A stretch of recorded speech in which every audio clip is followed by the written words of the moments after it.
Hey guys, welcome back to my channel. In today's video, we are going to be talking about the 10 tips that you need to be the best version of yourself in 2025. And you may be watching this going, it's already February, like why are we still talking about this? But there is no better time than the immediate present to make yourself the best version of yourself, and it is going to be a consistent theme of 2025. I also feel like Feb is the time of year where we can start losing some oomph. We've had the really big high from January, we're kind of on the come down, and our New Year's resolutions can kind of get shoved out the door sometimes. So I thought 10 simple habits that will just make your life better across the whole of the year would be the perfect video to insert into your February watching. This video is also inspired by Seashell or Shelly, so please check out her channel. I'll put her in the description box below. But let's dive right in because we have a lot to go into. Now, the first habit, which is literally going to change your life, is removing external validation and focusing on yourself. I actually want to do a deep dive into this in its own video because I feel like it is such a rich and interesting topic. But essentially, you're removing what other people think about you and you are bringing in only your opinion and only your value to yourself, because who cares what the person next to you thinks? It is all about what you think, what you believe, and how you feel about yourself. It is so easy to compare yourself to people, to validate yourself off of what other people think, but it is so important to be true to you and to listen to yourself and remind yourself of that self-worth and just remove that external validation, because girl, we don't need it. This actually slides right into the second habit that you need, and when I tell you this will make you the best version of yourself, this is one of my favorite habits and one that has really made me more confident, and that is removing negative self-talk and replacing it with positive. It is a really simple concept and you might be shaking your head at me like, oh, of course she was gonna say that. But doing this, as much as it might be challenging, once you have nailed this and you have all of that positive talk in your brain, it is all that your subconscious is going to be feeding you, and you are ultimately going to become the best version of yourself because you have belief in yourself, you're talking to yourself in a positive light, all of these negative emotions that you have or negative talks that you have to yourself, about what you do and who you are removed, and then you just are uplifting yourself constantly and you just become such a great version of you, and you're already great. We're just amplifying it. Turn that negative thought, whatever it may be, I feel ugly, I don't feel intelligent, I'm so dumb, blah blah blah blah, turn that into a positive.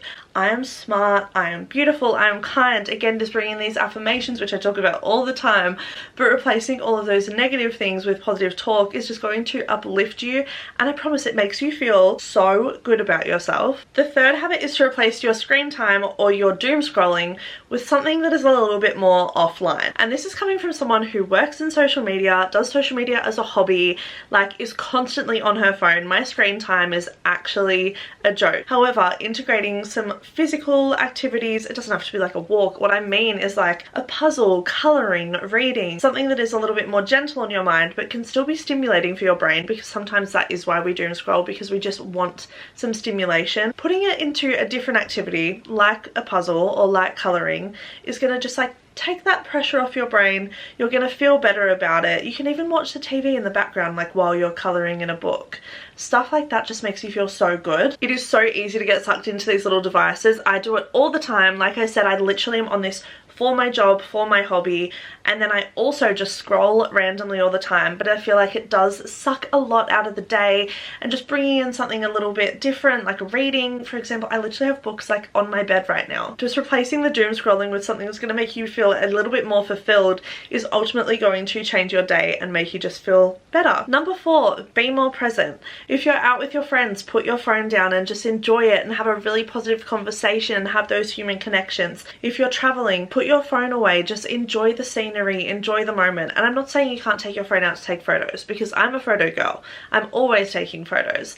But just be more present, more in the moment, really soak it up, enjoy it. I feel like it's so easy to get so swept up in like, I'll take a picture, I'll take a picture, I'll take a picture. Oh my god, have you seen this TikTok? We want to have really meaningful conversations in 2025. We want to remember things in 2025. I also call it like an eye screenshot. If I didn't have a phone, I'd just screenshot with my eyes. You literally go, and you've taken a screenshot of the moment and you just like etch it in your memory. And I have so many memories of when I have traveled and when I've been with my friends that I would never have captured on my phone anyway, regardless of if it was in my hands.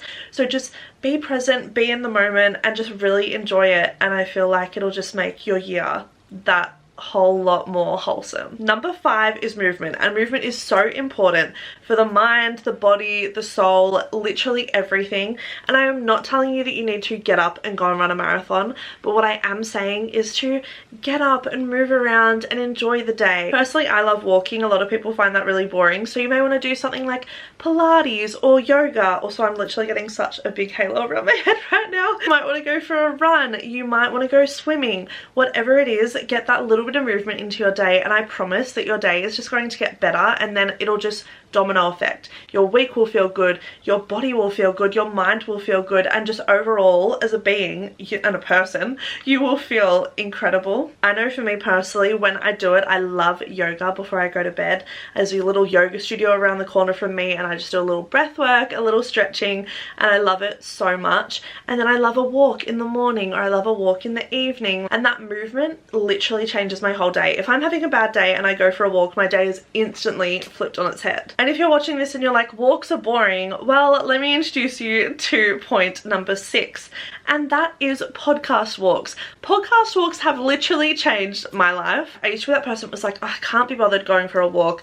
Literally, what's the point? I'm just going to be staring at trees and I'm going to be bored and I'm not going to be with anyone, and it's just like, ugh, drone on and on and on, I'm bored. But when I introduced a podcast into my walk, it literally changed my life, because I enjoy walking and I'm also like learning on the go, and it's not like school learning, it's giving like life learning. I just want to reiterate, podcasts do not have to be boring.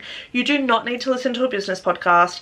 You do not need to listen to like a guided meditation if that's not what you're into. You don't need to listen to someone droning on at a TED Talks that you're just like not interested in, but it was the first thing that came up on your For You page. What I'm saying is you can listen to fun podcasts like The Girl's Bathroom or Sex Lies and DM Slides, which are so fun. They're about life, they're funny. You can listen to Shameless. They have heaps of different types of podcasts. My personal favorites are more of the businessy ones. I love Working Hard, Hardly Working by Grace Beverly, and I also love The Psychology of Your 20s by Gemma Speg. Those are my personal favorites, but there are podcasts that are like pop culture and they're really fun, and they can be about music and they can be about celebrities. There's other ones that are about politics. There is a little bit of everything in podcasts, and I feel like they got a really bad rap for such a long time. They've got a much better like outlook now. Everyone loves a podcast. They're always on my TikTok For You page. You can walk around, you can listen, you can learn, you can have a bit of fun, like hear about the pop culture, whatever it is that you're into. You need to try a podcast walk in 2025, and I bet you it'll become a habit. Habit number 7 is create a positive relationship with sleep and relaxation. There is some science behind the fact that if you go to sleep after 12 p.m, it's not good sleep. And I don't know how scientific that is, or if that's something that my parents just told me growing up, but apparently it is good to go to sleep before midnight. And creating that positive relationship between sleep and relaxation means that you do give your body that time that it needs to rest, and then when you sleep, to recover, because your brain does so much when you're sleeping. There's all these different stages of sleep, and you need this thing called REM sleep that really helps refresh, like rejuvenate your body, and that is what makes you feel good when you wake up in the morning. Now, if you're not getting enough sleep and you get really tired, that is where you can reach burnout, you can get sick, you can compromise your immune system, all of those little things, which is why having such a good relationship with sleep and relaxation means that you don't allow yourself to get to that point. And the reason that I haven't put this as like have a good nighttime routine is because everybody's night looks different. You might have kids, you might work night shift. I don't know what your situation is, but I think having a good relationship with when you sleep and your relaxation techniques is going to set you up well regardless of your situation. But having that good relationship and understanding your sleep and relaxation preferences is going to make your year better, because you will be more rested and you'll be more prepared for everything that this year has to throw at you. Number 8 is saying no, and let me tell you, this will change your life. And I know I've said that about all of them, but that is the point of this video, baby. We are changing your life and we are making you the best version of yourself this year. Saying no is so important in all aspects of your life, just as much as saying yes is. Saying yes to opportunities obviously really important,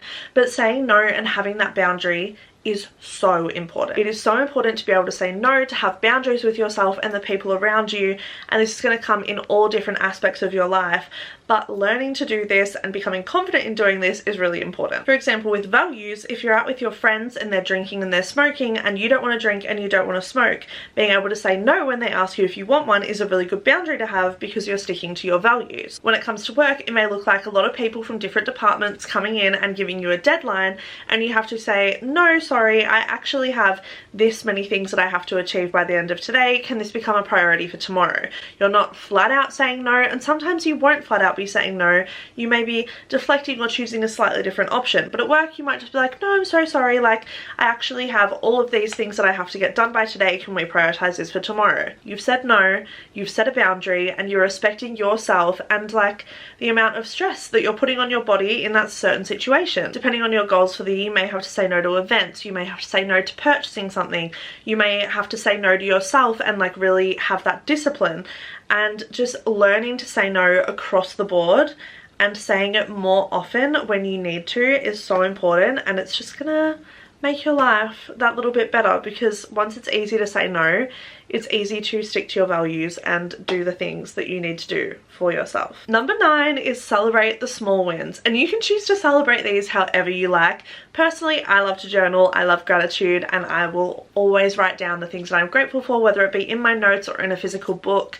To you, this may be like, I did something really well, I'm gonna go and buy a chocolate bar. I'm gonna go and take myself down to the beach and go for a swim because I'm celebrating the small win that I had. It doesn't have to be like, I just cleaned the whole house.